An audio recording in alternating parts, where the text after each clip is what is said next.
জাহান্নামের ওপর দিয়ে বানানো ভয়ঙ্কর একটি সেতু, যার নাম হলো পুলসিরাত। বিচার দিবসে প্রত্যেক মুসলমানকে এই সেতু দিয়ে পার হতে হবে। এটি হবে চূড়ান্ত এক পরীক্ষা।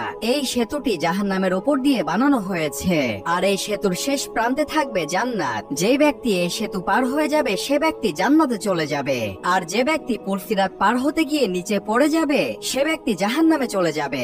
সেই দিন মানুষ এই সেতু পার হবে তার ইমানের শক্তিতে ও আমলের ভিত্তিতে। দুনিয়ার জীবনে যে যত বেশি আমল করবে তারা খুব সহজে এই সেতু পার হয়ে যাবে। মুমিন ব্যক্তিরা এই সেতু আলোর গতিতে পার হয়ে যাবে।